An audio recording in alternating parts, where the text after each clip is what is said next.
We had in the morning.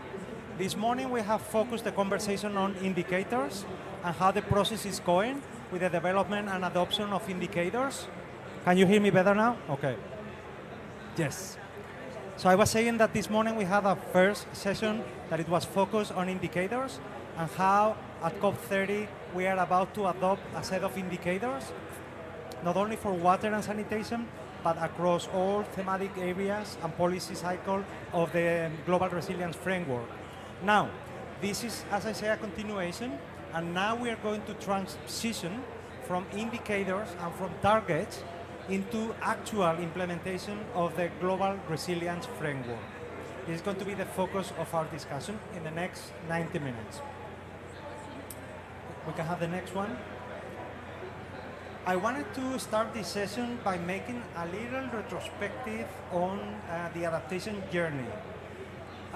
If we come back to 1992 with the Rio Conventions, we see that the adaptation roadmap has been a little bit bumpy, and progress has been slow. It has been a couple of milestones, including 2010, when the Cancun framework was launched. That was a major achievement for the adaptation agenda, and there were some bodies linked to the UNFCCC that were already born around that time, such as the Adaptation Committee. Fine. Then another big moment is going to be the Paris Agreement 2015 COP21, when Article 7 of the Paris Agreement is dedicated to the so-called global goal on adaptation.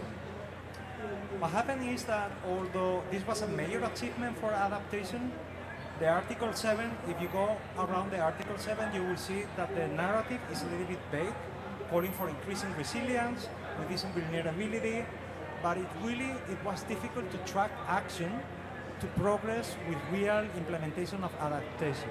It's because of that at COP26 in Glasgow, parties agreed to a first two-year work program to try to take forward Article 7 of the Paris Agreement, and that two-year work program concluded in December 2023 at COP28 on December 13. We're still celebrating that day, because parties agreed by consensus to the UAE, the United Arab Emirates Global Climate Resilience Framework. The big achievement for our community is that the first target of this global framework is dedicated to water and sanitation, and as we've been discussing already this morning. Okay, at the same time that the Global Climate Resilience Framework was launched, parties agreed to another two-year work program that is coming to an end at this COP, at COP30. The focus after launching the framework and its 11 targets was on tracking progress and developing indicators. We have spent 2 years right now with a focus on developing indicators. We are about to witness the adoption of at least a set of the indicators on the table, as we have discussed this morning. But what we want to discuss in this session is A, what else needs to happen once indicators have been adopted? And we have some experts here that will help us understand what else is needed. But moreover, we would like to see, and we are advocating for a shifting from tracking progress into guiding progress, because we will agree that developing indicators, it is important for the Global Climate Resilience Framework, but it's not an end by itself. Adaptation action on the ground needs to happen so that we can track progress through the indicators that we are developing. But to drive real adaptation progress on the ground, having indicators is not enough. I'm going to say a stupid metaphor that I've been using to try to illustrate this over the last few months. You know it. I can set myself a target in 2023 to say that I will want to go to the moon by 2030. And we have spent 2 years developing the machine that is going to tell me how long does it take me to go from Barcelona to the moon. But if we don't work in building the airship that is going to take me to the moon, if we don't work with training me on how to drive this airship, we will be ready to monitor progress. But I can tell you, I won't be able to go to the moon. So I hope this little stupid metaphor is illustrating what we're trying to say here. We understand indicators is super important and work needs to continue, but so a focus now is needed on how to guide actual progress. The next slide, please. So right now in the negotiation room, the global goal on adaptation agenda item, it's kind of split into three parts. The key attention right now is to the adoption of the indicators that have been proposed, as we have discussed this morning. But the other two tracks that are moving more slowly are actually on implementation of the framework and on transformative adaptation. Right now, well, I was about to say right now, but the first iteration of the draft text is already giving us a clue on how things have started in terms of the negotiations. In terms of the implementation of the adaptation framework, we see that this is supposed to be through what it's called, and it was launched last year, the Baku Adaptation Roadmap. So far, in the first iteration of the negotiation text, which has been superseded an hour ago by a second version, but in the first iteration what we see is that there are three options right now on the table. The first one calls for recalling what it's, well, in the jargon of the negotiators is Article 38 of the framework, which is referred to the means of implementation. The second option talks about the roadmap to build coherence among the different constituted bodies of the Secretariat of the UNFCCC, and we are lucky to have here a member of the less developed countries expert group, abbreviated as the LEC, that is going to give us a little bit more light around that. So as you see, the option 2 calls for avoiding duplication among existing adaptation bodies and work programs. There is a third option that is a more detailed option at the moment that is calling for aligning adaptation with the different warning increments, for strengthening implementation of the targets, which is the one that I really like, I have to say, enhancing knowledge sharing and ensuring access to finance, technology, and capacity building, which is the means of implementation. Right now, the first iteration of the text is calling for a potential work program that it could go from now on for the next 2 years, and the working methodology could be having, as we've been doing right now, like 4 workshops per year, but this time it could be focused on capacity and cooperation. This is where we are at the moment in terms of implementation and the many of options that the parties are discussing. In terms of transformative adaptation, the first option that parties are bouncing is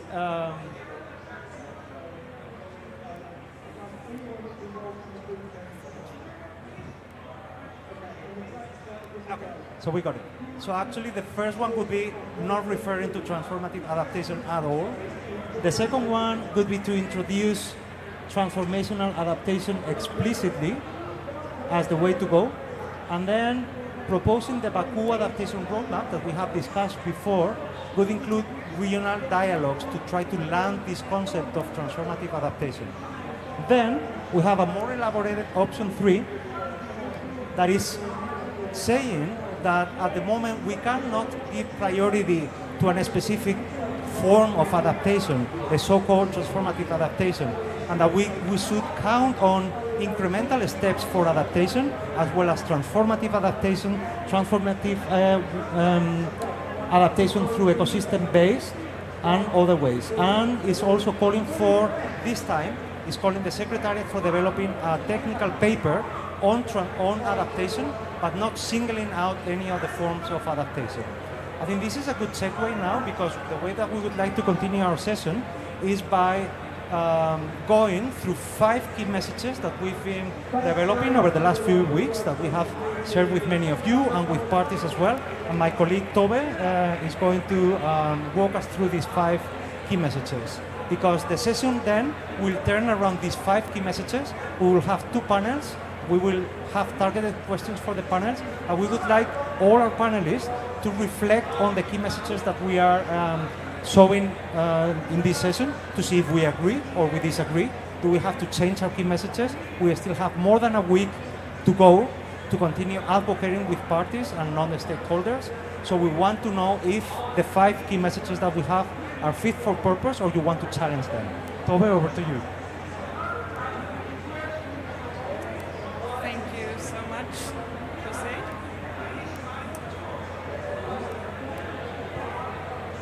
And I think we can go to the next slide, please. This one. Okay, great. So the 5 different topics that we would like to cover in our key messages is the first on operationalization of the indicators, guiding progress, unpacking concepts and the menu of implementation options, guiding progress, coordination of stakeholders, alignment of the UAE framework implementation with UNFCCC mandates, technical agencies and finance institutions, and one message on transformative adaptation. So starting with the first one, on adopting the indicators is only the starting line. And what we mean with that is that we need further work post-indication adoption.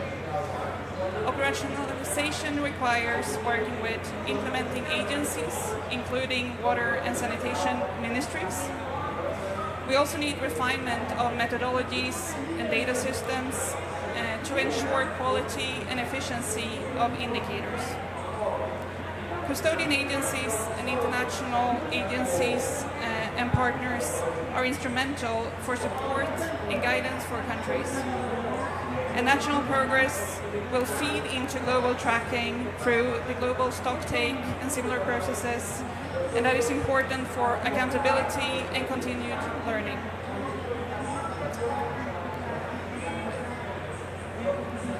Our second message is about UAE framework. The UAE framework gives water and sanitation a strong political mandate. And what we mean by that is that we need to develop shared understandings of core concepts, including water-induced water scarcity, climate-resilient services, in order to operationalize the targets. We also need technical coordination with specialized agencies and experts to drive the process forward by creating a menu of options for implementation in countries applicable to the context that they are implemented in. Access to finance, capacity building, and technology transfer is important to accompany this, to support and enable action in the context specific. Guidance is also essential to guarantee implementation being iterative and learning oriented, to be improved over time.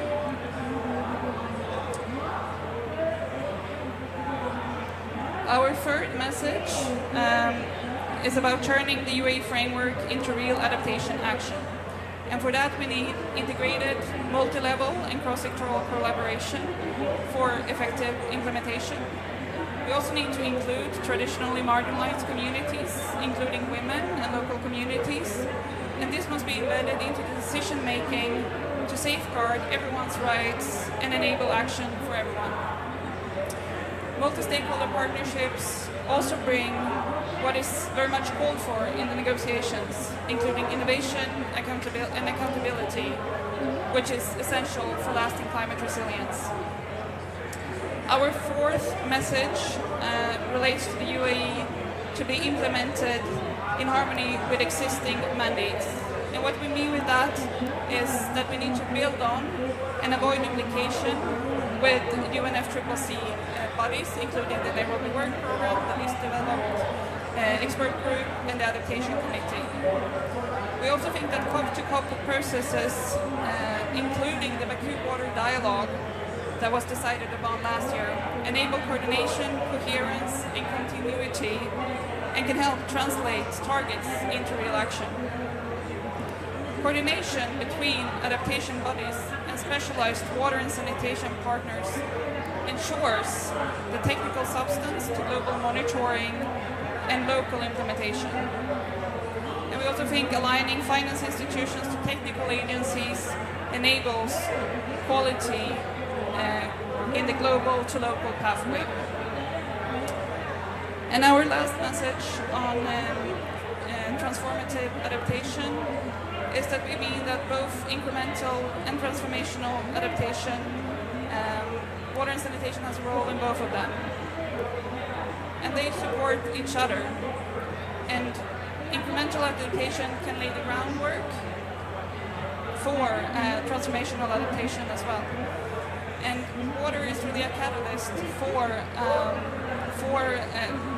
different kind of adaptation action, being incremental or transformational, and can improve other sectors' fulfillment of these adaptation approaches. We also think that flexibility is key when it comes to transformational adaptation. As I said, it can come with time, and different contexts are ready for different approaches. And lastly, we also think that it's important to acknowledge that implementation support will be necessary for many countries to implement transformational adaptation and more comprehensive adaptation approaches from where we stand right now. And with that, handing over back to Jose. Thank you, Tove. And well, you see that the key messages kind of resonate well with some of the options that we have already seen in the draft text, right?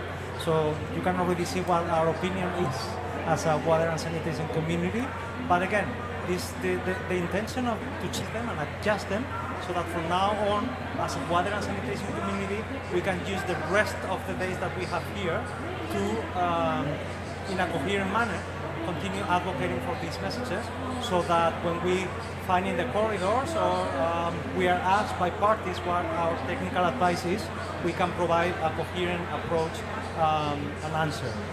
So, to continue with the session, now we have a long list of panelists, which is great. We are really happy to see that we've been able to convene a wide range of stakeholders to be with us as panelists. Because we have a large number, I'm going to call first 4 of the panelists. Indeed, one is a video clip from Madagascar, but then I will invite Emily Bouchon from the International Institute for Sustainable Development as a MEL expert, monitoring learning and evaluation expert, to please join the panel.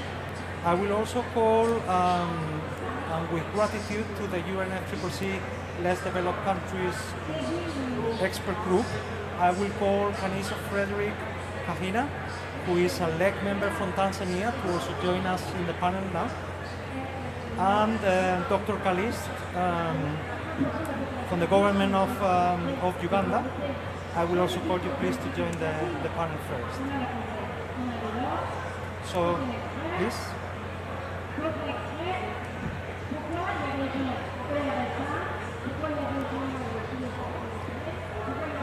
As I said, we are going to start a little bit with the continued conversation on the indicators, and we are going to see a recorded video from Madagascar.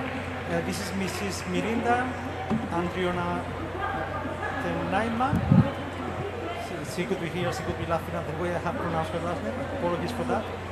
But yeah, she's going to tell us about the implementation of the UAE framework in Madagascar, and she's going to link into the way that in Madagascar they are already making use of the indicators, even though they haven't been adopted yet, and how they are already being useful on the ground. Hi everyone, I'm Linda Andreatenel, climate resilience expert at WaterAid Madagascar. Through this video, I'm delighted to share how Madagascar is moving decisively from commitment to implementation, anticipating the adoption of GGA indicators. In Madagascar, we didn't wait for the whole process to conclude before acting. We have already established National Climate Change Coalition, which is a platform bringing together government institutions, civil societies, and development partners. This coalition ensures that all our actions are inclusive, coordinated, and aligned with the national priorities. Parallel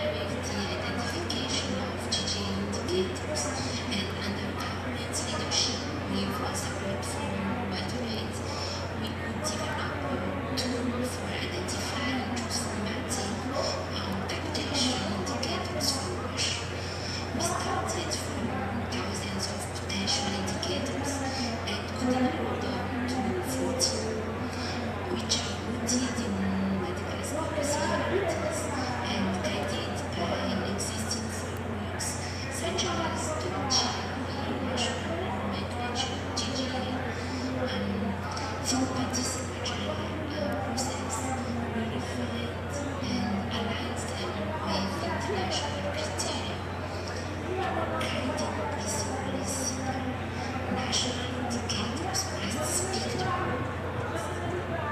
taking our energy, we have also created space for advocacy.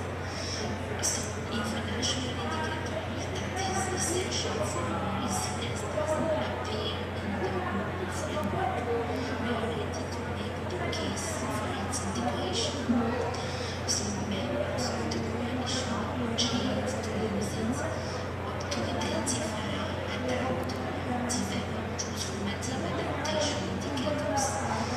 These indicators will be integrated into the national adaptation plan as well as into plan instruments such as urban master plans and rural development schemes. To make these indicators actionable, we also developed geomatics-based methodologies for climate risk assessment that claim the identification of adaptation options aligned with the agreed indicators.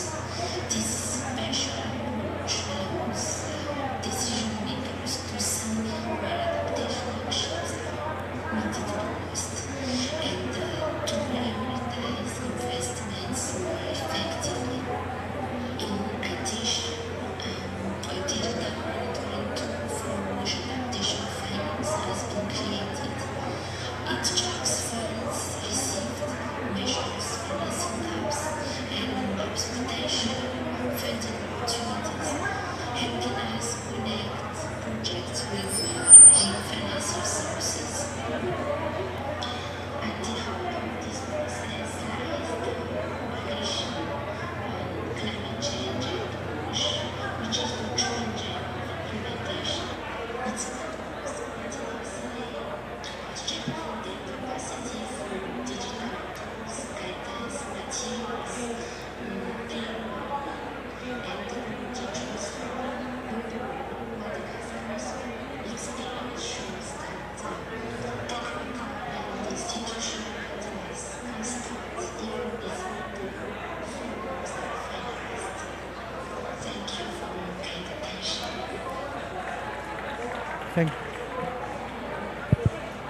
Yes? Okay. Thank you. Well, I think this is giving testimony on how the political will and the tools that we are now equipping the sector in the community, in the water and sanitation community. For years we advocated that we needed such a global target on water and sanitation because we could make very good use of it on the ground. And this gives testimony on how, as he said, right, like even before indicators have been adopted, just the many of options that we have on the table are being utilized on the ground to inspire programming, to inspire proposals, and to drive climate financing towards water and sanitation. But this was about indicators, and we want to continue a little bit the discussion on indicators because we are emphasizing that guidance and implementation of the framework is super important, but this is also being aware that we are about to, in the next week perhaps, either adopt 100 indicators or a subset of them. But even in the best case scenario, Emily, you are an expert on this. Even in the best case scenario, if a set of indicators are adopted, we know that much more work is needed after adopting indicators. So certainly, a resolution that will be taken next week will need to address this.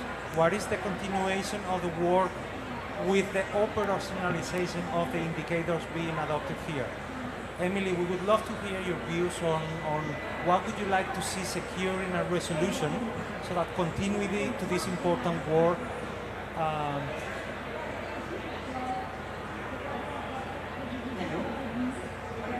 Thank you so much, Jose. Thanks for the collaborating from Madagascar to share your experience. I think the first thing to note about indicators is that it's not a competition, right? There's not the best indicator or one better set of indicators. There's so many complex and equal situations, projects, policies that even pick the set of adopted or work to be defined set of indicators next week. There will be others that countries, that communities, that other agencies will need to complement them. So that's the one thing to say is that already doing, as is mentioned in the past. And what the set of global indicators will bring is key to help align at the global level. Right? It's not going to necessarily change all the ways of working immediately. What's going to change over the longer term is to help have coherence and help assess progress collectively growing. And where that is practical for communities, for countries, for regions, is that they can talk more together and share examples and share lessons. That's another point that is really needed about indicators. Indicators only indicate, they're a signal. They're not the whole thing. You need other processes and activities and other components to do, monitoring, evaluation, and learning. So you need different types of assessments, participatory methods, evaluations to really assess the performance. And honestly, learning. That's why we call it now, not an M&E. This is low as well to the top, but still. If we just collect data for the sake of data, what do we do with it? Are we learning? Are we improving adaptation? Data for the sake of data just stays in a server or the old days in a catalog in the shelves. So that's also what the global indicators is going to help us, is to help learn globally where are the dimensions, the priorities to that, and help link local, national to global levels. So what is needed for that? We'll be hoping that in the decision text there will be further work with data to have better guidance, methodologies, and metadata. Now, will there be one methodology to build them all? Absolutely not. So there is diversity of methodology because adaptation is diversified and is contextual. So even in global methodologies and guidance, let's see how it builds out. But there will still be room for country-driven adaptation and contextualization for this decision makers. And finally, how is that going to happen? Well, we're going to look to see. Hopefully, there will be some partnerships involved with communities and other organizations. I think at this stage it's not really useful if I go too much into this because there will be just a bit. But I guess the call to action is also keep in mind the global indicators, but don't let them dictate the work that we're doing locally and nationally because that's the core of it. However, Untitled helps us learn, so let's not forget that. Thank you so much, Emily. That was very, very useful. So, concluding is the resolution next week most likely will need to acknowledge that this work needs to continue in one form or another. Maybe we are agnostic at the moment. The text is already bouncing some ideas, but this work needs to continue. And then, if we shift, as I said at the beginning, from tracking progress into guiding progress, we want to switch now, acknowledging that the indicator work needs to continue. We hope to see this transition now. And I think we are really lucky to have a member from Tanzania of the less developed countries expert group, the LEG, because I could say, Mr. Canicio, that the LEG has been a real champion when it comes to implementation, right? The LEG has been pushing over the last year through the development of updated national adaptation planning guidelines that make a focus on implementation. Also, we've seen that the LEG was mandated to develop the NAP, the National Adaptation Planning Progress Report, and it's the first time that the LEG has emphasized this year that the report would need to have a section on implementation, how national adaptation plans are being implemented. So we truly think that the LEG is playing this role. But we wanted to see, Mr. Canicio, if you would like to reflect a little bit on what is being discussed now and the future role of the LEG into facilitating and guiding the implementation of the framework, acknowledging that a lot of work is being done already by the LEG. But if you can tell us how you see that, the role of the LEG that could play and continue providing support for implementation. Thank you.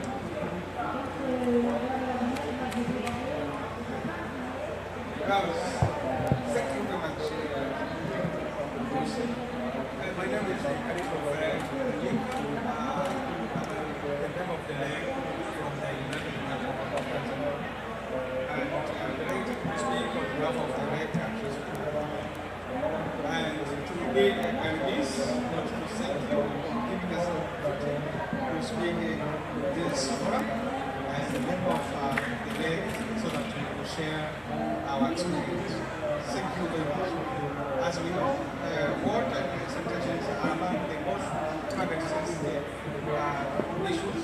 They are currently facing droughts, hard nutrition, contamination of infrastructure areas, and decreasing climate. It is that these challenges are systematic and institutional, and they have triangles, and they are growing effectively. And it is that exactly what the NAM designed to help countries to move from isolated projects to a coherent, science-based government approach to respond to climate impact. Now, to respond to your question, the lake, from the perspective of the lake, if the leaders agree that this composition, the next step will be fundamental technical solution. Much of the work is already anticipated in the current technical guideline, which has been operating in the US. And it is that it is designed on operational regulation, sequence, and the systematic system approach. The NAM guidelines integrate the best science available from the RPCC and also to see new framing that moves beyond the short focus of risk and accountability and towards the fusion of risk and resilience. This shift encourages countries to not only to manage risk, but also to build a system that can recover and to transform in the face of increasing climate impact. And as we have heard from Madagascar, they are working very closely with the community to assist that. Now, the guidelines are now fully operational and they are aligned with the EU framework of the global goal on adaptation, and they create a direct linkage that countries can do through their NAM process and what they were able to achieve collectively through the global goal on adaptation, including water and sanitation. The updated guidelines lay out a structured process that identifies national goal assessment, assessing priorities, mobilizing climate reference, and tracking progress towards the DGA. The updated guidelines contain scientific insights at every step. From the assessment to monitoring and evaluation, this ensures that the decisions are anchored and grounded in evidence and based in available science, including the IBC. The NAP process provides a series of steps to translate the EU global goal, targeted including climate resilience and sanitation, into country-specific adaptation outcome, as we have heard from Madagascar, as well as Tanzania. They're also doing research. This supports countries in setting goals, prioritizing dangers, and mobilizing financing and tracking progress. They continue to support these countries. They are applying these guidelines. They are available for support through the technical assistance, capacity building, and updating tools. This report is specifically important for LDCs and seeds that can face significant water-related differentiated impact. The guidelines work towards across the system through identification of nexus. Water has the ecosystem, food, infrastructure, all intertwined. Understanding these linkages is essential for implementing NAM and achieving the water-related targets of the PG. In sum, operationalizing the together is not just about giving. It requires countries to use the technical conduction that provided by Untitled Chapter, supported by the lake, to implement the EU framework integration system, institution and decision-making process at all levels, but particularly also including focusing on water and resilience. Thank you for Thank you very much, Mr. Canicio. It's really interesting to see. And for those of you that were not aware, this year the LEC has done this amazing work of releasing the updated National Adaptation Planning Guidelines that are bringing, as he has explained, the targets of the global goal on adaptation into the new guidelines. The new guidelines, by the way, we are also happy to see an emphasis on transboundary issues, and because national adaptation planning sometimes has been constrained to national circumstances, and as we know, water doesn't have borders, and the new updated guidelines are calling for the very necessary view on transboundary water as well, and transboundary issues to be incorporated into national adaptation planning. I think this is a great segue, because now we'll go towards you, Dr. Callist, because we are talking about the NAPs, the National Adaptation Planning, and we're going to transition now to a case study, I could say, from Uganda. Dr. Callist, you are part of the government of Uganda, and it's going to be one of the first countries that is going to, that has formulated a sectoral national adaptation plan dedicated to water and sanitation. So, this is a great segue from NAP guidelines into real national adaptation planning, including a sectoral one, the first one, together with Zambia, into water and sanitation. So we could be really happy to hear from you, Dr. Callist, a little bit of the process.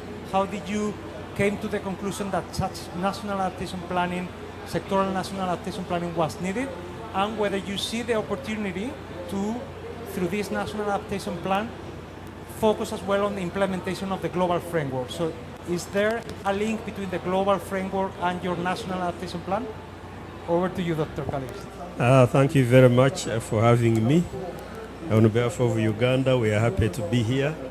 Yes, indeed, we are, as a country, about to launch the National Adaptation Plan for Water and Sanitation. Actually, it will be launched next month. We are just doing the editing and the printing.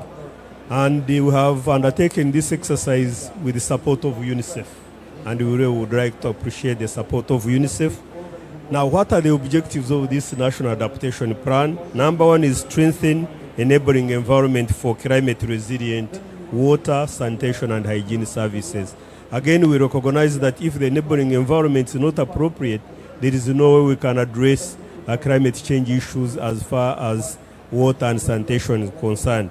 But we also recognize that it's not just about infrastructure, it's also about looking at the water resources and the associated ecosystems. So one of the objectives is to protect and restore climate sensitive water resources and ecosystems, because they are going to cushion us against varieties of climate change. But also this NAP is guiding the design of climate resilient water and sanitation infrastructure, shifting from the traditional way of designing systems to a more climate resilient framework, but also enhance capacity, and we are talking about institutional and human capacity. At the end of the day, we need to make sure that we have the capacity to ensure that we implement the NAP, and of course, we are also trying to promote climate adaptive behavior. We want people to change the way they are looking at climate change. Now, as you rightly said, we are not just looking at water supply, we are looking at water in totality, and we are also considering transboundary waters. Uganda's water resources are shared transboundary. Actually, almost the whole of Uganda is part of the Nile Basin. So when we are talking about adapting to impacts of climate change, you have to bear in mind what is happening outside our borders. So we have brought in transboundary issues into the NAP. We have also brought in mobility, climate mobility, because people are moving because of impacts of climate change. And we expect that as we implement this, then we'll be able to bring together all the various stakeholders to work together to realize the objectives. Now, how have we gone about this? We started by doing climate and vulnerability risk assessment for water and sanitation. We wanted to know how vulnerable is water and sanitation to impacts of climate change as a starting point. We also now looked at possible adaptation options. How are we going to deal with these options? And then we did prioritization of the options to get the option that will give us maximum benefit, and we're also prioritizing those no-regret options so that we can move forward with them. But we had nationwide consultations. We consulted the whole country. We had regional consultative meetings so that we can get the people on the ground provide their views, because they are the ones who are suffering from these impacts of climate change. But we were guided by the principles as stipulated in the UNFCCC principles for preparing NAP. So our NAP is guided by the global frameworks, and we expect that once we start implementation, then we'll be able to report using that framework. So how are the the indicators, global goal adaptation going actually to be useful to us? As a country, we have our national indicators for progress. We have golden indicators and platinum indicators, which we have been using to monitor progress. So we now need to update our indicators to integrate the indicators that are being formulated at the global level, the goal for adaptation, so that they help us to report holistically, and we'll be using the existing frameworks to report, because again, we don't want to create parallel structures. We want to get the people who are ordinarily reporting on water, sanitation, and hygiene to be the ones reporting on this goal. But of course, as has been mentioned, the capacity building is needed to get the mindset to change. Right now, we are talking about the indicators, but the methodologies, I think, are not yet clear. Even how we are going really to disaggregate the data, and also who is actually going to be reporting globally. Again, getting focal points. The good thing is that we have been reporting on SDGs, so probably utilizing our focal points for the different SDG indicators would help, but we need also to see how do we get support. For example, under SDG we have custodian agencies that have been supporting us on the various indicators. Maybe under here we may have to think through how the custodian agencies, are the existing custodian agencies for SDG 6 going to support us? How do we move forward? But I must say that as a country, we are ready to move forward, and once the decisions are taken here, I think we'll take them into piloting and see how we move forward. But we'll continue to learn from the processes as they evolve. Thank you very much. Thank you, Dr. Callies. I have started the intervention by making a retrospective and saying how difficult the adaptation movement, how slowly it has been going since 1992 till now. But I think we will all agree that there has been an acceleration of the adaptation agenda and implementation over the last 2 years, probably thanks to the agreement on the Global Climate Resilience Framework.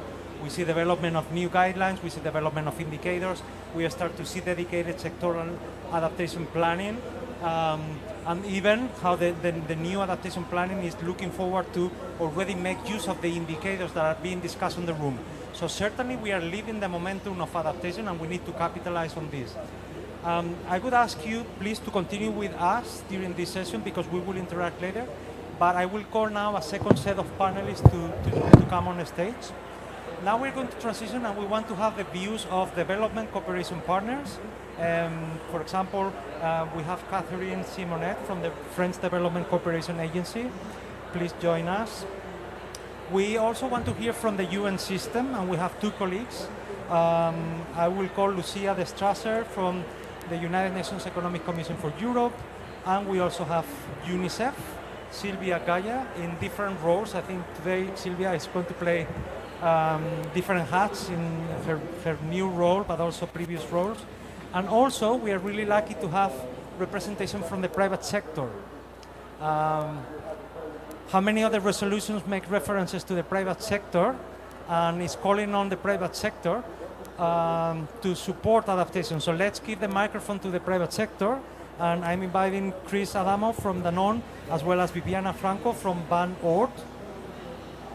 And also I want to point that we have online Thierry, you're going to kill me because I'm going to do a bad job with your last name. I'm not sure if I'm there. Well, let's leave it at Thierry, and maybe you can teach us how to say your last name. Sorry about that. Thierry is a CEO from Burundi working on the private sector with water supply, sanitation, and hygiene. And he's going to have an intervention online.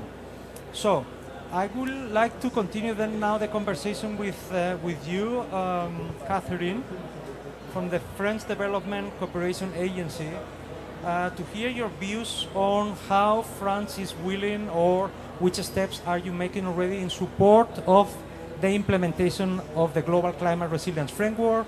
What are your views? Why is it important? and what are the steps that you are willing to take, as well as what is like you would like to see in the resolution next week that is going to favor your focus on supporting the implementation of the framework. Thank you very much, and thanks for the invitation and stimulating discussions. Let me speak for AFD. AFD is a development bank. It's a national development bank that is implementing most of the climate finance and ODA of the France cooperations.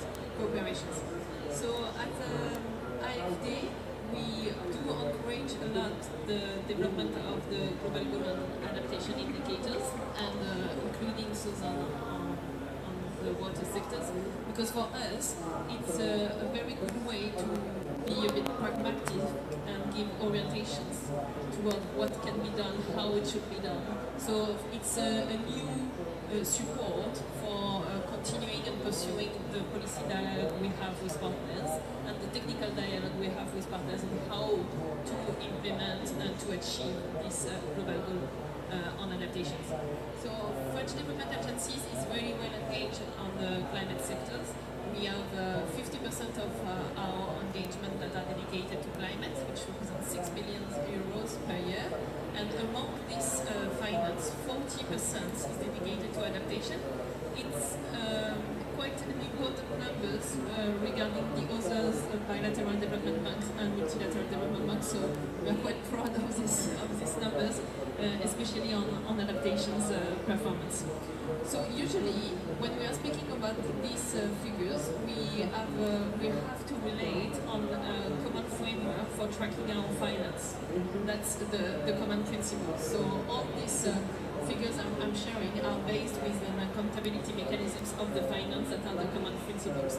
These common principles help us between MDBs and development finance institutions to decide what can be explicitly dedicated to adaptation or what can be recording as adaptation support and what can be done.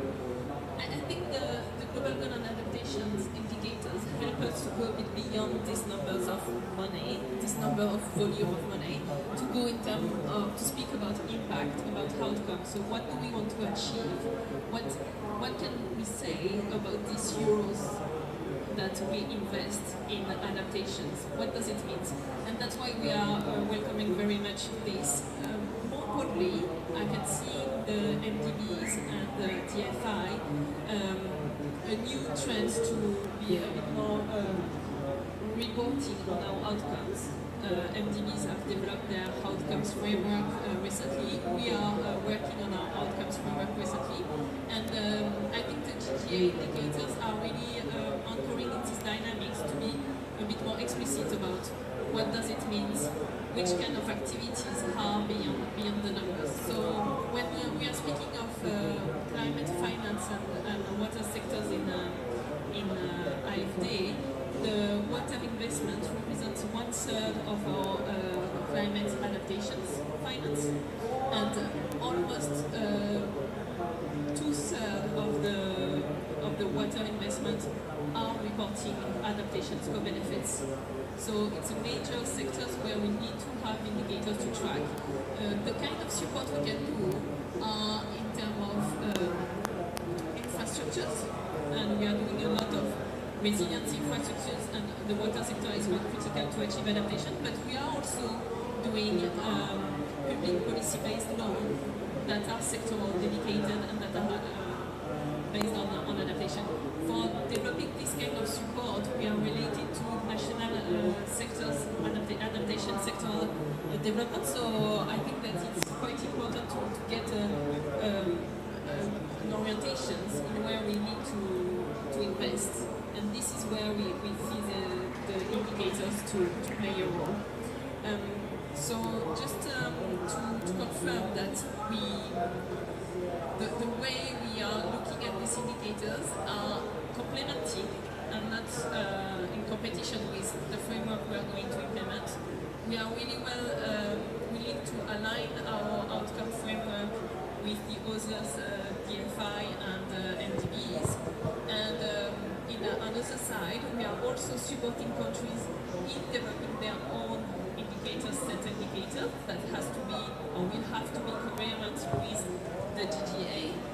We are doing that with the adaptation program, for instance, where we are supporting male national development of the national adaptation plan. So we are both in our institutional level and with our partners working on this, tracking our performance through these indicators. Thank you so much, Catherine. And it's clear that AFD is having an eye on the global negotiations and try to apply immediately into what is your programming and your strategy. So that's great to know. I would like to transition now towards the UN system. We have two panelists from the UN system. Maybe we can start first with Lucia de Strasser from the United Nations Economic Commission for Europe, part of the Secretariat of the Water Convention, with a strong focus on transboundary cooperation. So, from your perspective, what do you think? I mean, UNESE has come in this year, has made an analysis that it was published on how transboundary cooperation is included into national adaptation plans and NDCs, and you have come up as well with an action-oriented document, stepwise approach on how to integrate transboundary cooperation as well as water and sanitation into national adaptation plans and NDCs. So you have already done the work that you think needs to happen, but now, how do we bridge this with what is happening in the negotiation room? What would you like to see as UNECE, having worked and advanced all this already on adaptation? What is it that you would like to see from the resolution next week that help us bridge and break these thematic and climate silos so that we can work together and all the work that UNECE is doing can fit directly into support for guiding and implementing the framework? Welcome your views on this. Thank you.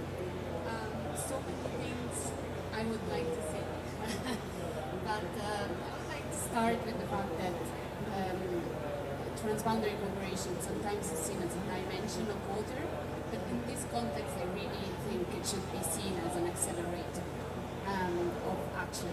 Yeah. So not only because a lot of water is transboundary, etc., but because there is a lot of work that is being done across countries in transboundary basins that is building up capacity, and that capacity can also be transferred also at the national level. Yeah. And this is not only capacity building, but it's also data collection, data sharing, and data harmonization across countries, which is super important, and also at the global level. Yeah? So I think it is for sure very challenging for those dealing with transboundary cooperation to deal with adaptation, and one of the reasons is that the whole discussion happens at the country level, so it's not perceived as something that should be dealt with at transboundary level, and this is the first, let's say, barrier. So in terms of driving progress on adaptation, we need to first recognize that those dealing with transboundary cooperation need to be at the table, to be able to act and to continue what they're doing in a productive way. Also, the issue of financing, adaptation. I mean, we're discussing we need more financing for adaptation, but financing, where does it go? And again, think of transboundary cooperation as a potential accelerator for that. If you have a basin organization that is strong enough, that can take financing for adaptation for multiple countries at once. Yeah. And this happened, for example, in the Niger Basin. Then the issue of joint priorities. I mean, we have a list of menu of things that we would like to do. Where do we start? Again, the more efficient the process of prioritization, the higher chances of success in adaptation. Now, you mentioned this action-oriented document that is aims at supporting countries in integrating water and transboundary water cooperation into NDCs and NAPs. This doesn't come out of nowhere. This comes out of 15 years of work on water and climate under the Water Convention that in time became closer and closer to the actual processes happening here and aimed at helping countries, helping our constituency and the water directorates aligning with the climate decision makers and the climate negotiators. So this is this action-oriented document. Exactly. What does it say? It says that first of all, we can start from somewhere because there are. We heard the example of Uganda. There are countries that are doing this. So what works, what doesn't work. We start from there, and it provides some recommendations. First, incorporate baseline assessments for the basics. Okay, look at what you know already. These basics are included in these plans. Then make sure you have a consultative and inclusive engagement of all of the stakeholders concerned. And then super important. I was discussing it yesterday in another panel. Develop or revise transboundary agreements. This is where, at the end of the day, the actions are framed, right? These agreements, where they exist, sometimes they're not climate proof. So if we want to have climate adaptation happening, maybe we need to rediscuss the agreements that are in place on transboundary waters. Yeah. Then, of course, use the Water Convention platform for guidance, because as I said, there is a lot of work that has been done, guidance tools, and secure and mobilize financing for water, across sectors. As I said, this is possible, and there are experiences. So I think there is really something solid to build on, and again, to transfer a bit the experience from transboundary basins, which sometimes is really, really good. Because there are some basins that are really, really good, doing good work that can also be transferred at the national level. Thank you very much, Lucia. That was really insightful. And at the end, I like one of the things that you said, right, is like for transboundary to go into implementation, the actors need to be on the table, right? And maybe this is one of the missing pieces right now, because parties to the Paris Agreement are negotiating. They are in the negotiation room, but maybe we don't have enough representation of actors from international river basin organizations, etc. And they may need to sit on the table as well to discuss what the contributions of the Water Convention can be. So that was, I think, very interesting. I will call now on you, Silvia Gaya from UNICEF, in your different roles that you've been playing over the last decades, I would say, because I think you can bring some very interesting perspectives. You've been driving a water and sanitation program in headquarters, developing global frameworks that they were supposed to be applied by more than 100 countries that you've been managing, right? So you have experience in developing global frameworks, in developing global indicators for the frameworks, but you've been also with the boots on the ground. So once you have the boots on the ground, you've been also demanding guidance, to be able to implement global agreements and global frameworks. So I think we could benefit from your perspective as well, because we have a global framework now that is soon 2 years old. 2 years have gone into developing indicators. So your views in what should happen now, what should be the focus now, what practitioners may need from the ground, because you've been on the ground and because you've been getting requests from your colleagues on the ground as well. So how do you see the framework moving forward, and what do you think is needed now?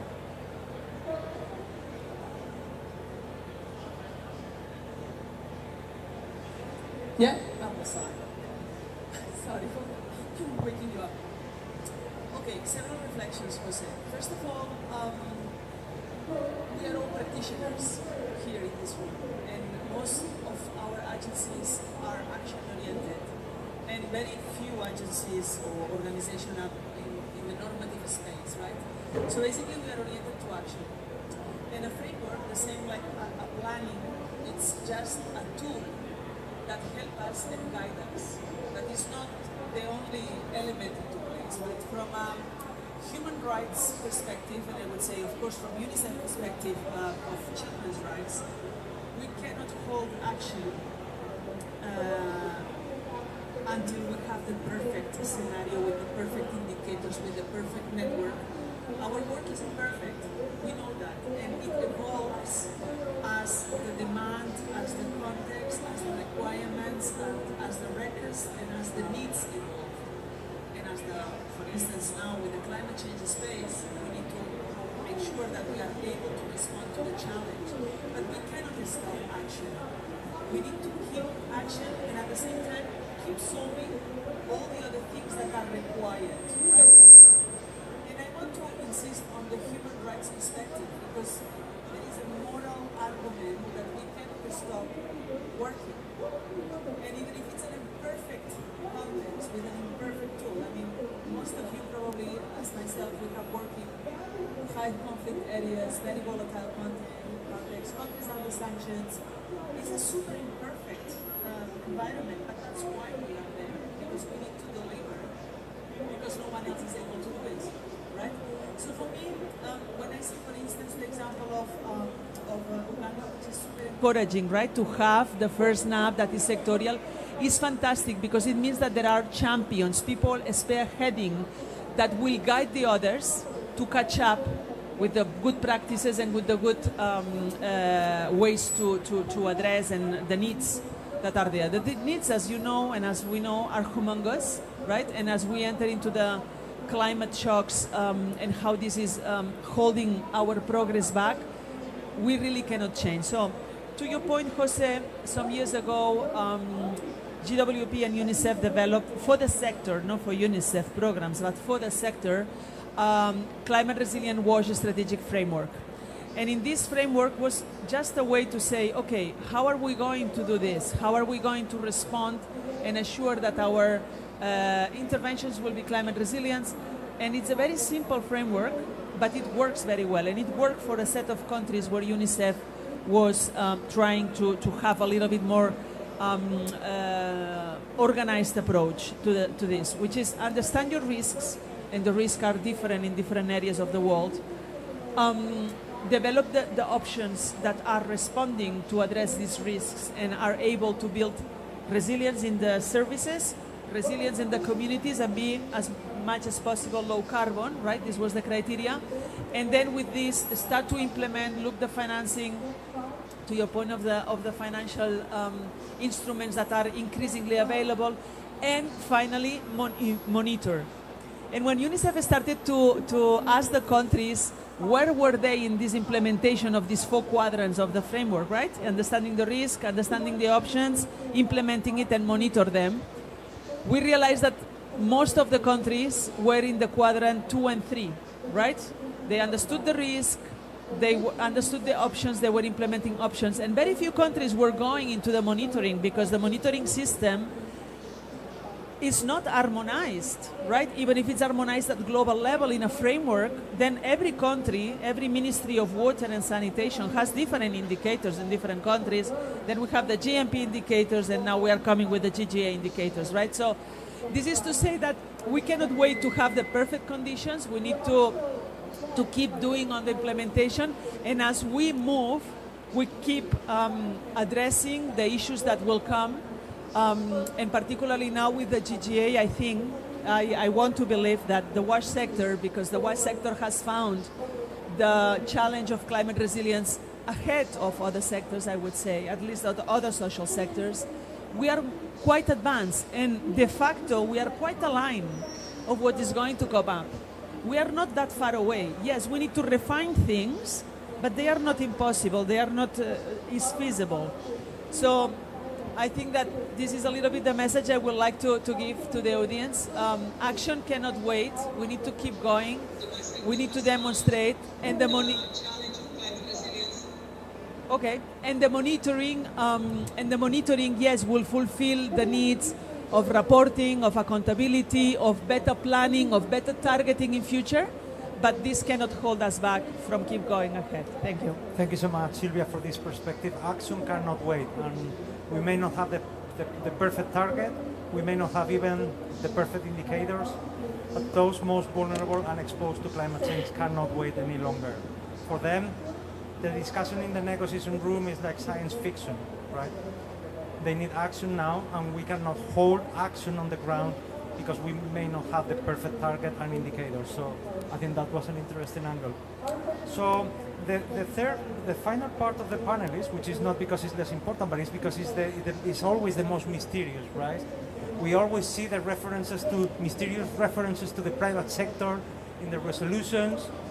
We read about the adaptation caps and how the private sector should jump into providing the finance.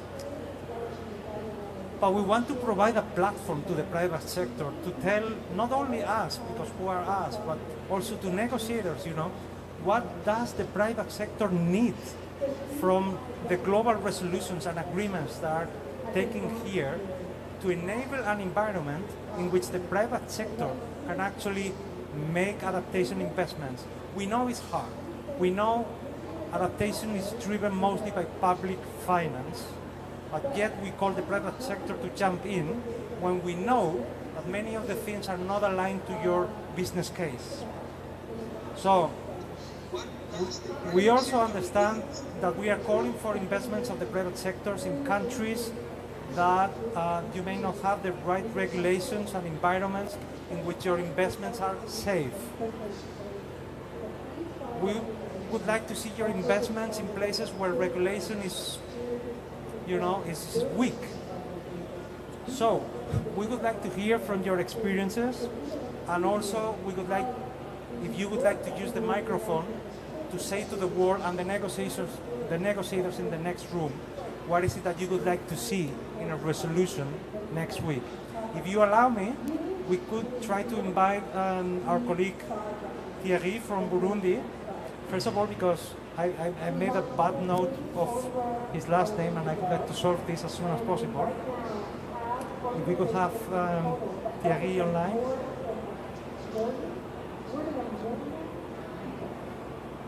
Thierry, you've been patiently waiting there, and we really thank you for being with us. Can you please help me with the mystery of your last name? Sorry about that.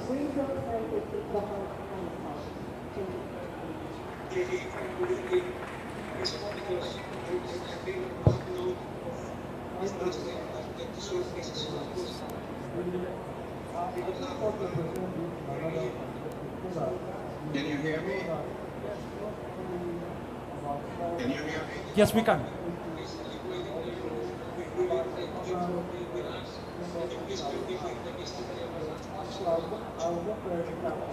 Okay, my name is Thierry David.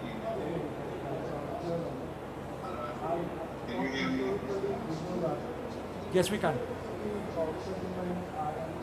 Can you hear me clearly? Because I can see you on the screen with the link, so I can open that. Thierry, you need to mute the stream and we can hear you. Please just a little bit quiet. Okay, good. I'm just go ahead because I see there's a kind of interference. I will just go straight. My name is Thierry David. I'm the CEO of Progreta Division Group, and I'm also representing the private sector in Burundi. And basically, we work with a lot of the private sector in East African countries, and I'm talking about 8 countries together. Ladies and gentlemen, thank you for giving us the opportunity to bring the voice of the private sector into the global goal on adaptation process. The reality in Burundi, climate change is not a theory. It is not a projection. It is something we live every day. In the past year alone, more than 298,000 people were affected by extreme flood and landslide. 47,000 plus people were displaced between January and June 2024. And over the last decade, floods along the shores of Lake Tanganyika have displaced over 193,000 families. Entire neighborhoods in Gatumba and Bujumbura have been washed away. Landslides in Rumonge have destroyed the livelihood and forced 1,000 to flee. Climate change becomes a human tragedy. a sanitation crisis, and a development emergency. The missing piece, which I call the private sector, is kind of the missing puzzle to complete the whole picture. And yet, despite all the challenges, the private sector in Burundi stepped forward. We created eco-sanitation toilets. We deployed mobile toilets in emergencies. We managed sludge collection and treatment.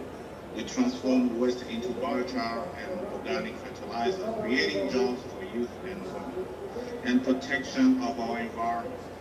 But today, I must tell you the truth. Even with all this progress, we cannot do it alone. We are the missing piece in the adaptation puzzle. But the puzzle cannot be completed without political agreement here in Berlin. The key question you just asked, it's very important. Your question is clear, and my answer is just simple. We need 5 concrete decisions so that global goal and adaptation can move from ideas to action. 1. Formal recognition of climate resilient sanitation in the GGA. We ask the negotiators to agree that sanitation is not a side issue. It is a core component of adaptation. You cannot build climate resilience if people have no sanitation during floods. We need sanitation to be clearly integrated into global goal on adaptation with indicators, targets, and reporting mechanisms. Second, inclusion of the private sector co-implementers. Today, private sector are still treated as stakeholders, but we are not just stakeholders. We are implementers, we are innovators, we act faster than any institutions. We ask the negotiators to agree that the private sector be formally recognized as a co-delivery partners in national adaptation plan and GGA implementation. 3. Creation of a dedicated adaptation finance window. For sanitation SMEs, without financing, adaptation cannot scale, and without SMEs, sanitation cannot reach people. We ask the negotiators to support a sanitation adaptation finance window inside the GCF and AIF and other mechanisms, blended finance models that support SMEs like ours. Incentives for circular economy solutions like biochar and the other. We do not ask for charity. We ask for a fair chance to contribute. Adoption of standardized indication, that's the fourth point. Adoption of standardized indicators. For climate resilient sanitation, we argue negotiators to adopt measurable indicators such as continuity of sanitation services during flood, safe sludge collection and treatment, percentage of waste reused as fertilizer, number of private operators delivering resilience services, job creation for youth and women. Without indicators, there can be no accountability, and without accountability, the GGA cannot deliver results. Point number 5, priority support for high-risk countries like Burundi. Finally, we ask the whole conference negotiators to prioritize adaptation support in the countries that suffer the most and contribute the least to the climate crisis. Countries like Burundi face displacement, floods, landsliding, and rapid demographic growth. We ask for political recognition that these nations cannot be left behind. Support must reach the ground. Support must empower local actors. Support must unlock the capacity of the private sector to scale solutions and speed up the crisis. Colleagues, we do not come to Berlin to ask for sympathy. We came here to offer a solution. The private sector is ready. Private sector is ready to deliver. We are ready to innovate. We are ready to scale climate resilient sanitation in every community that needs it. All we ask is that the decision taken here in this room or next week or somewhere else in this conference unlock the possibility for us to act. If Berlin COP30 want to be remembered as the COP of implementation, if the global goal on adaptation is to be a reality, is to become a reality, then the private sector must be empowered, funded, and recognized as a full partner in resilience. The time for discussion is over. The time for delivery has arrived. Let us build a climate resilience sanitation together, Burundi, Africa, and for the whole world. Thank you so much. As we say in our language, Mura Kose Chani. Thank you. Thank you, Thierry. And before we go on, I have to apologize because in browsing through my notes, I have forgotten a very special partner of Sanitation and Water for All. Apologies, Paula. I would like to call you on the panel. Paula is representing Brazilian civil society, Instituto Agua y Saneamiento.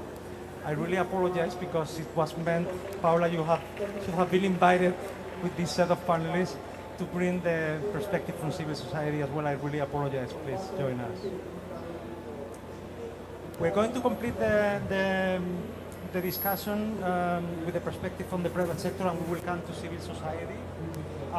If we follow the thread that Thierry from Burundi has told us, I would like to invite you, Viviana Franco from FAN-ORT, leading engineering marine contractor company, to see if you can add a little bit more on these perspectives and what is the private sector needs, from these sort of agreements to be able to enable an environment where private investment in adaptation actually happens. Yeah. Thank you for the invitation to be part of this important discussion, and I have to say that I'm happy that I see some progress, because as a private sector sometimes we felt stuck into the progress on adaptation. So first I would like to start that our work, the work that Vanor does, is exposed of almost all the GGA indicators, and I had to study a little bit to be able to be here. But by doing coastal protection, by doing our dredging works, by doing nature-based solutions, by doing offshore wind, we are all I think in some way overlapping with what the indicators are trying to assess. After the adaptation of the indicators at COP30 next week, my ask to the negotiators is really focus on turning these indicators that are more on the global level into the national adaptation plans, but also how can you translate these indicators to track progress into tenders? Because this is where the private sector is coming, it's going to play a role, and that's very difficult because adaptation has been always seen as the aid to, not as a project or infrastructure that has a business value, but as an aid. And I think the indicators tracking the progress will really help us to build the business case. So really, I think having this strong technical and institutional collaboration on how these indicators will be translated into the project's pipeline, it's for us very important. We need also consistency, credibility into these indicators, and I agree with you, we don't need the perfect indicators, but I think we need to try to speak the same language, that we understand each other, that we are able to use them. And I have to say, and I actually spoke previously with Tove, it's not common that the private sector knows about these processes. So I am very interested in these topics, and that's why I have been really tracking the progress that you have been doing, but that's not the common denominator in the private sector. So I don't have the answers of everything, but this is so important that you really bring the private sector to understand what you are doing and translate that into the ground. And I think the motto of this COP has been about, Muchirao, really come together. I think it's also first understand each other, have these discussions, and really work on the ground how can this be translated. So I think it's that's for me the most important. We are not on the side of funding the projects, we are the ones executing the projects, so I cannot add a lot on the finance side, but we really need a shift as well on the financiers in the way that they see adaptation and the indicators, and also the traditional banks, not only the multilaterals, but also the traditional banks, that they need to also start adding indicators into the risk assessments as well. Otherwise, it's not going to happen, no, because at the end we need to be able to do the projects, we need the finance in place, and they also need to be in this discussion. So with that, I would like to leave it. Thank you very much, Viviana. That was very useful, and with precise calls to the negotiation room to be part of the discussion as well, with concrete ideas on including indicators for tendering as well, which is what matters for you, etc. And that was really useful. We will transition now to Chris Adamo from Danone as well, to give us your views, right, into what do we need from the negotiation room to favor investments from the private sector in adaptation? Yeah, let me think about this. I'm not sure. I think maybe the answer is more, what do we as a community do with it in interpreting? And I think someone else said this very well. It's more of a translation issue. Let me be provocative just for a second. As we think about risk and water, for example, and whether it's adaptation or mitigation even, I'm not sure I've ever seen the word adaptation used in our business language, right? It's risk assessment, first and foremost. Resilience is creeping into the language more and more. Mitigation we know on the climate side. So I think sometimes we have a language issue. We might be talking about the same thing, but we might be coming at it from different ways. From a Danone's perspective, as a food manufacturer and a beverage company, water is, you don't have to convince us. The risk is there. The risk is acute. We've been seeing this for over 2 decades in many cases. So I think from a risk assessment side, there's no need to convince us. We're there. We do it better when the governments are doing it with us, when there's public data, for example, when there's basin level information that we can aggregate and use, when there's a convener, whether it's at the local level or national level, that can bring together a governance for watershed basin engagement, then we can go faster and further, right? We have to avoid, when we're thinking about the management side and what we do, and I'm talking about outside the factory walls, right? In the watershed itself, what are the nature-based solutions we can use? What are the regenerative agriculture techniques we can use? We have a lot of decisions to make over scarce resources, just like government, no different. So we have to think about, how do we do this with others? How do we leverage others' efforts? How do we do it well? How do we make sure that those investments are as impactful as they possibly can be, right? And then we're thinking about this over a 5-10 year period. It's not 1-2 year budgets. It's just like government in many ways. So the challenges are in countries where maybe the resources aren't there, the public data isn't there, and then we have to think about bringing the partnerships together. We have case studies where we've been very successful. We've done this in France, in our Evian watershed. We've done it in Indonesia in many cases. We've done it in Mexico in many different watersheds. So the private sector, and I know we've done this with others in the private sector too, it's not just Danone, when the enabling factors are there, again, the data is aggregated, we know what the types of nature-based solutions are that are worth investing in that particular watershed. We have the right partners who can implement with us, because let's be honest, we have some expertise, but we're not doing all the implementing. We are funding others to do the implementing in many cases, whether it's a farmer or a watershed group that's doing riparian work or reforestation or whatever it may be. So we have to think about, how do we translate this language so that governments put the right enabling conditions in so that we can all move further and faster together. I used to be in the US government, I used to do work on water resources. Where it works well, you're thinking about usable resources across, whether it's you're an NGO, whether you're the private sector, or whether you're a local government, we all need the same resources at the end of the day. So they have to be usable and tangible for practitioners in any one of those sectors. Thank you so much, Chris. And I think you bring this aspect of the language barrier, which I think is an interesting one. So it's not only about the negotiation room, but it's also like smoothing the language and understanding ourselves better. I think this is a great segue. We have had the private sector, we have had the UN system, we have had countries. How could we finish this session without giving the voice to civil society? And actually, you know, Paula, you come from a Brazilian institution, Instituto Água e Saneamento. You have a good eye on policies and regulations that pertain to water and sanitation. So what are your messages, and how, you know, implementation of global frameworks, how do you see implementation of the global frameworks cascading down into national policy in Brazil? Are the voices of civil society being heard? Are you participating in the processes that you think you need to participate to make this happen? What are your views on this, Paula?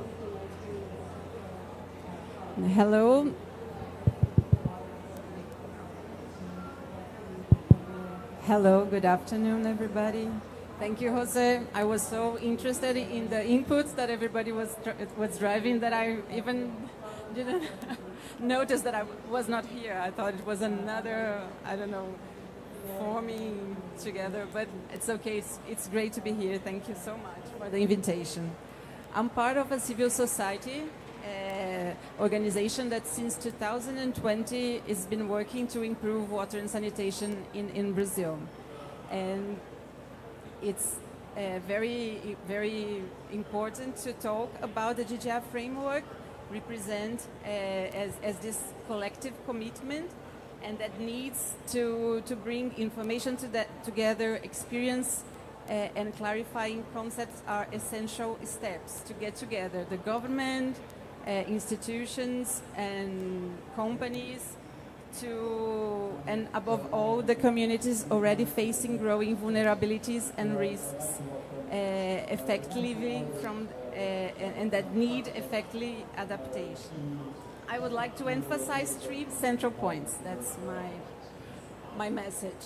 The first is water and sanitation are structuring paths for adaptation. Most of you know that for sure, but we lack that on the Brazilian National Adaptation Plan and in many ways of how the connection between the sectors are not together. The sanitation and water, it is going through a path, and climate changes also, but they don't get together as well as we think it should.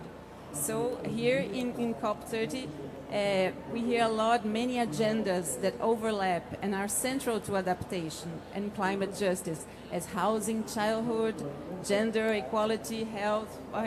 We can see many of them, and also in the adaptation plans.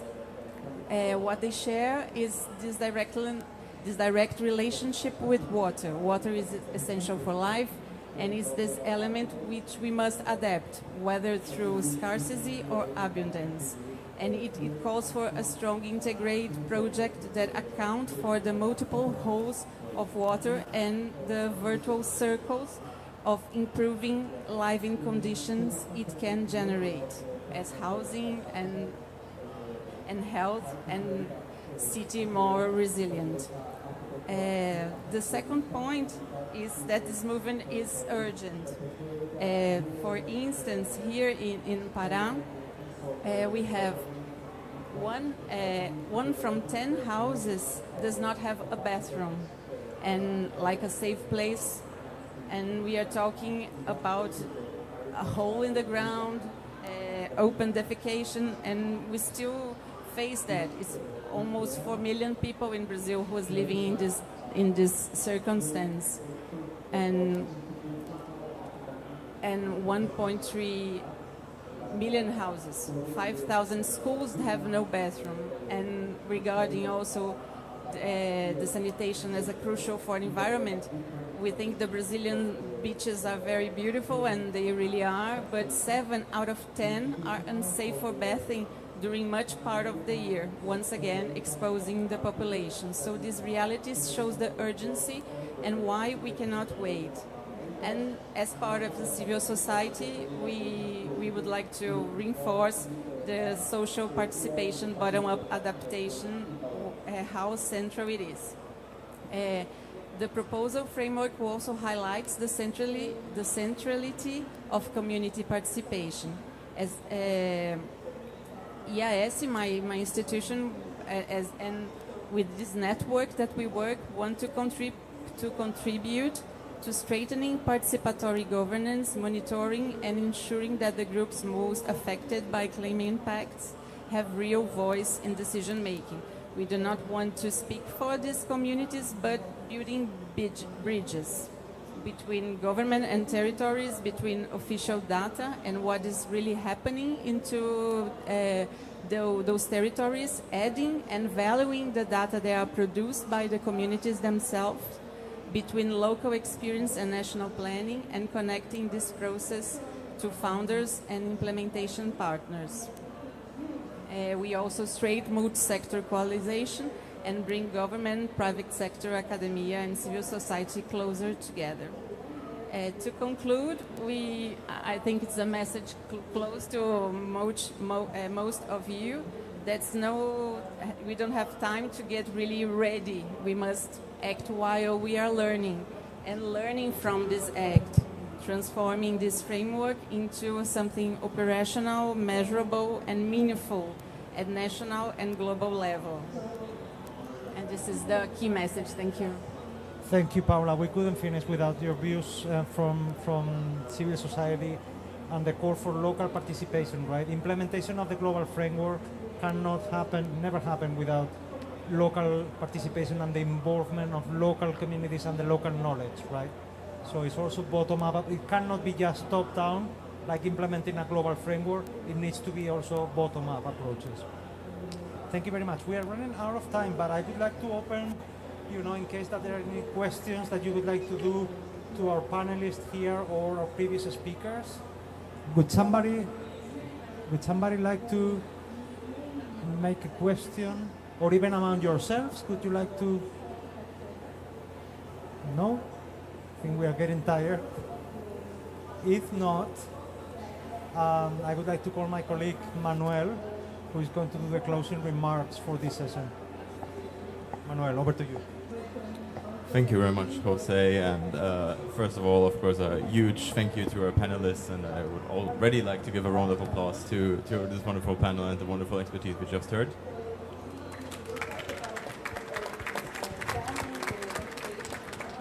Thank you. I think viewing this from a day perspective, we had a really round day. We started with the indicators, stating our importance, stating our asks, also discussing where we currently are in the negotiations, and then took it over to implementation, getting a bit of an update about our options, both in the Baku adaptation roadmap, but also when it comes to transformational adaptation, and also connected to our key messages, how we address implementation. And I want to tie it back a bit to the sort of key points that we mentioned in the beginning.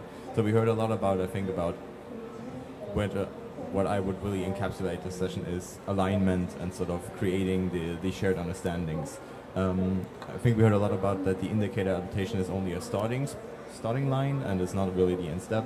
There's not a competition among these indicators, and it's really important that these global indicators also create alignment at a global level. But there's also been an ask for support to really scale action and to scale adaptation to really create an impact. I think we also heard a lot about, when it comes to alignment, our shared understanding. Particularly that there is nothing that really creates chances for success of adaptation actions like joint priorities. And I think that is really something that underlines the need for shared understandings and shared priorities.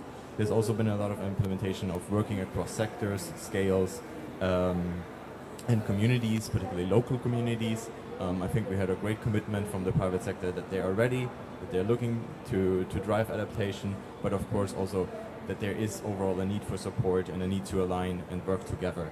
I think we heard a lot about also from the national side with the national adaptation plans, both from the case in Uganda as well as with the guidelines, that they can create this alignment and also look to link national indicators to global indicators. Of course, also we need to respect the existing mechanisms, particularly within the UNFCCC. I think we heard a lot about not only the support requests, but also the alignment with MDBs, but of course overall that we need to scale action, and that for that we need alignment, and there is nothing like the existing mechanisms that could provide and give us a chance to create this alignment. And lastly, when it comes to incremental and transformational adaptation, I think we heard both cases that there is a need to scale, that there is a ask for support, but also that with national indicators, we need to speak to global action and really drive a global demand to meet the adaptation targets that we set ourselves and really create the resilience that is required.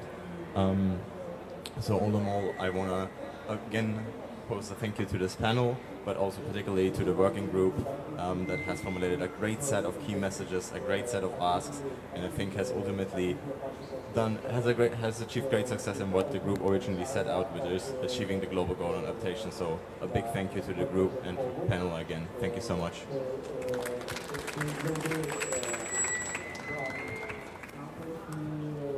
Thank you.